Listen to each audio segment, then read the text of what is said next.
আসসালামু আলাইকুম ভিউয়ার্স, কেমন আছেন সবাই? আশা করি ভালো আছেন। সকালে ঘুম থেকে উঠে ছেলেকে বলতেছি দোকান থেকে নাস্তা নিয়ে আসার জন্য, কারণ আজকে ঘুম থেকে উঠতে দেরি হয়ে গেছে। আমার শরীর খুবই অসুস্থ, উঠতে দেরি হয়ে গেছে, তাই ঘরে কোনো নাস্তা রেডি করি নাই। ছেলেকে বলতেছি দোকান থেকে নিয়ে আসার জন্য।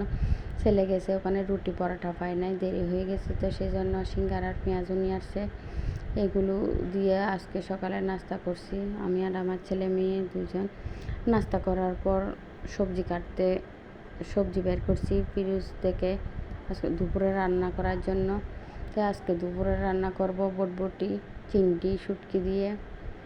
বটবটি এমনি চিংড়ি মাছ দিয়ে রান্না করি প্রায় সময়, কিন্তু আজকে চিংড়ি মাছ নাই, সেজন্য এমনি চিংড়ি শুটকি দিয়ে রান্না করব। আমার সবজি কাটা শেষ।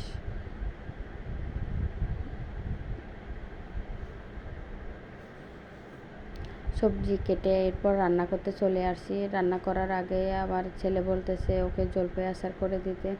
আমাদের বাড়ি থেকে আসার সময় জলপাই নিয়ে আসি গাছ থেকে। জলপাইগুলো সেরকমভাবে এখনও বড় হয় নাই, তবু আমার ছেলে নিয়ে আসে। ও একটু আচার বেশি পছন্দ করে, সেই জন্য ওকে আচার করে দিচ্ছি জলপাইগুলা। আসলে এইভাবে আচার করে লাগলে ও প্রতিদিন ভাত খাওয়ার সময় একটু একটু করে খায়, আর বিকালবেলা স্কুল থেকে এসেও খায়। সেই জন্য ওর জন্য যে কোনো রকমের আচারটা করতে হয়। এখানে আমি বটবটিগুলো রান্না করতেছি চিংড়ি শুটকি দিয়ে।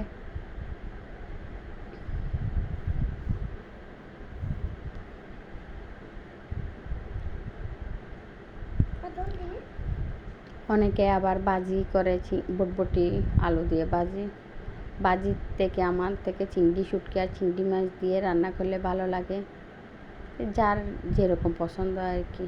আমার এইভাবে রান্না করলে ভালো লাগে। রান্নার চুলায় বসাই দিয়ে আমি নামাজ পড়ে নিলাম। নামাজ পড়ে এসে খেতে বসছি। আজকে ভাত খাচ্ছি হচ্ছে বটবটি ভাজি, জলপাইয়ের আচার, গরুর মাংস, ডিম ভাজি করছি। প্রথমে ভাত খাচ্ছি হচ্ছে জলপাইয়ের আচার দিয়ে।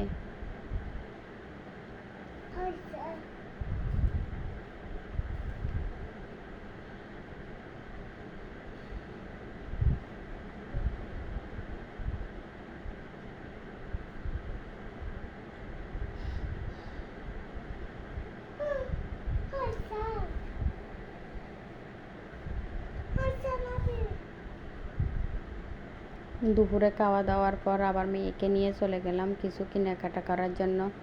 আমার ওষুধও শেষ। আর ওখানে দেখতেছি চালতা বেলতেছে, এগুলো কী ফল আমি জানি না, জানলে কমেন্টে বলে দিবেন। তাই আমি চালতা নিছি আর নাগামরিচ নিছি, মেয়ের জন্য পেঁপে নিছি। আসার সময় আবার নাস্তাও নিছি, এখানে হচ্ছে জাল পেটিস বিকালে নাস্তা করার জন্য।